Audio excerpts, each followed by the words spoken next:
നമസ്കാരം. കേരളത്തിൽ വോട്ടെടുപ്പിന് ഇനി 10 നാൾ ബാക്കി നിൽക്കെ തിരഞ്ഞെടുപ്പ് പ്രചാരണ ചൂട് ഉച്ചസ്ഥായിയിലെത്തി. സംസ്ഥാനത്തെ രാഷ്ട്രീയ വിഷയങ്ങളിൽ ശക്തമായി പ്രതികരിച്ചുകൊണ്ട് പ്രധാനമന്ത്രി നരേന്ദ്രമോദി അതിന് മറുപടി കൊടുത്തുകൊണ്ട് മുഖ്യമന്ത്രിയും രംഗത്തെത്തിയതോടെ തിരഞ്ഞെടുപ്പ് അജണ്ടകൾ മാറിമറിയുകയാണ്. കരുവന്നൂർ ബാങ്ക് ഇടതുകൊള്ളയുടെ ഉദാഹരണമായിട്ടാണ് പ്രധാനമന്ത്രി ഇന്ന് ഉദാഹരിച്ചത്. മാത്രമല്ല, മുഖ്യമന്ത്രി മകളും അഴിമതി കേസിൽ പെട്ടിരിക്കുന്നുവെന്ന് മാസപ്പടി കേസിനെ സൂചിപ്പിച്ചുകൊണ്ട് നേരിട്ടുള്ള ആക്രമണത്തിന് മുതിരുകയും ചെയ്തു. കരുവന്നൂർ ഇടതുകൊള്ളയുടെ ഉദാഹരണം: പാവങ്ങൾ, മധ്യവർഗം അധ്വാനിച്ച് പണം CPM കൊള്ള ചെയ്ത് കാലിയാക്കി, പെൺകുട്ടികളുടെ വിവാഹം മുടക്കി, ആയിരങ്ങളുടെ ജീവിതം കുഴപ്പത്തിലാക്കി, പണമിട്ടാൽ പലിശ കിട്ടും, അത്യാവശ്യത്തിന് എടുക്കാമെന്ന് കരുതിയവരെയാണ് കബളിപ്പിച്ചത്. പലരും നിലവിളിച്ചുകൊണ്ട് സരസ്വനെ വിളിക്കുന്നുവെന്നാണ് കരുവന്നൂർ കൊള്ളയിൽ ആലത്തൂർ സ്ഥാനാർത്ഥി തന്നോട് പറഞ്ഞതെന്നും മോദി ഇന്ന് പറഞ്ഞിരുന്നു. മോദിയുടെ വിമർശനത്തിന് മുഖ്യമന്ത്രി പിണറായി വിജയൻ മറുപടി പറയാതെ വിട്ടില്ല. അപകീർത്തിപ്പെടുത്തൽ കൊണ്ടൊന്നും തങ്ങളെ നാട്ടിൽ കൊച്ചാക്കാൻ കഴിയില്ലെന്ന് പിണറായി വിജയൻ പറഞ്ഞു. കരുവന്നൂർ ബാങ്ക് ഇപ്പോൾ സാധാരണ നിലയിലാണ് പ്രവർത്തിക്കുന്നത്. 117 കോടി നിക്ഷേപം തിരിച്ചു കൊടുത്തു. 8.16 കോടി പുതിയ വായ്പ നൽകി. 103 കോടി രൂപ വായ്പ എടുത്തവർ തിരിച്ചടച്ചു. കുറ്റക്കാർക്കെതിരെ സർക്കാർ വിട്ടുവീഴ്ച നടത്തിയിട്ടില്ലെന്നും പിണറായി വിജയൻ പറഞ്ഞു. സഹകരണ വകുപ്പാണ് കരുവന്നൂർ ബാങ്കിലെ തട്ടിപ്പ് കണ്ടെത്തിയത്. കേസിലെ പ്രതികളുടെ സ്വത്ത് കണ്ടെത്താൻ നടപടിയും സർക്കാർ സ്വീകരിച്ചു. പ്രധാനമന്ത്രിക്ക് ഇതൊന്നും മനസ്സിലാകാഞ്ഞിട്ടില്ല.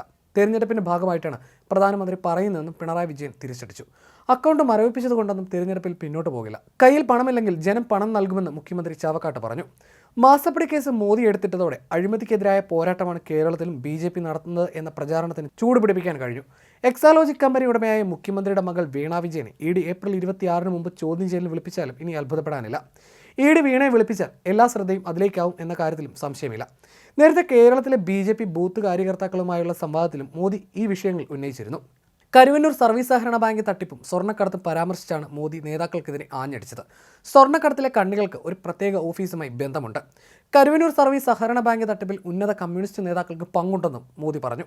സ്വർണ്ണക്കടത്തിൽ മുഖ്യമന്ത്രിയുടെ ഓഫീസിനെയാണ് പ്രധാനമന്ത്രി ലക്ഷ്യമിടുന്നത്, കരുവന്നൂരിൽ CPMനെ. ഇതിനൊപ്പം മുഖ്യമന്ത്രിയുടെ മകൾ വീണ വിജയന്റെ എക്സാലോജിക്കുമായി ബന്ധപ്പെട്ടും അന്വേഷണം നടക്കുന്നു. അതായത് മുഖ്യമന്ത്രിയുടെ ഓഫീസിനെയും AKG സെന്ററിനെയും ഒപ്പം പിണറായിയുടെ കുടുംബവും കേന്ദ്ര സർക്കാരിന്റെ റഡാറിലുണ്ട്. എപ്പോൾ വേണമെങ്കിലും കേന്ദ്ര ഏജൻസിക്ക് കടുത്ത നടപടികളിലേക്ക് നീങ്ങാം. കരുവന്നൂർ ബാങ്കിൽ നിന്ന് ED കണ്ടുകെട്ടിയ തുകയുടെ യഥാർത്ഥ ഉടമകൾ സാധാരണക്കാരാണെങ്കിൽ അത് അവർക്ക് തിരിച്ചു ലഭിക്കാൻ നിയമസാധ്യത പരിശോധിക്കുമെന്നും പ്രധാനമന്ത്രി പറഞ്ഞു. കരുവന്നൂർ കോർപ്പറേറ്റ് ബാങ്ക് അഴിമതിയിലും പ്രമുഖ CPM നേതാക്കളുടെ പേരുകൾ പുറത്തു വന്നിട്ടുണ്ട്. സാധാരണക്കാരുടെ പണം കബളിച്ചു കൊണ്ടുപോയി അതിനെക്കുറിച്ച് കേരളത്തിലെ ജനങ്ങൾക്ക് നന്നായി അറിയാം. അഴിമതിക്കാരെ, സാധാരണക്കാരുടെ പണം കൊള്ളയടിച്ചവരെ, ജനങ്ങളെ വഞ്ചിച്ചവരെ വെറുതെ വിടരുത്. ED കണ്ടുകെട്ടിയതിൽ സാധാരണക്കാരായ നിക്ഷേപകരുടെ പണം ഉണ്ടെങ്കിൽ അത് അവർക്ക് കിട്ടാൻ അടുത്ത സർക്കാർ അധികാരത്തിലെത്തിയാൽ നടപടിയുണ്ടാകുമെന്നും മോദി പറഞ്ഞു. ED പിടിച്ചെടുത്ത പണം നിക്ഷേപകർക്ക് നൽകുമെന്ന് കോടതി എന്ന് ബോധിപ്പിച്ചതും ശ്രദ്ധേയമാണ്. മുഖ്യമന്ത്രി കള്ളം പറയുന്നുവെന്നാണ് സഹകരണ ബാങ്ക് വിഷയത്തിൽ പ്രധാനമന്ത്രി ഇന്ന് പറഞ്ഞത്. CPM ഭരിക്കുന്ന സഹകരണ സംഘങ്ങൾ പാവപ്പെട്ടവരുടെ പണം കൊള്ളയടിച്ചു. 1 ലക്ഷം കോടിയുടെ കൊള്ളയാണ് നടന്നത്. സഹകരണ ബാങ്കിൽ നിക്ഷേപിച്ചവർക്ക് പണം തിരിച്ചു നൽകുമെന്ന് മുഖ്യമന്ത്രി കള്ളം പറയുന്നുവെന്നും മോദി കൂട്ടിച്ചേർത്തു.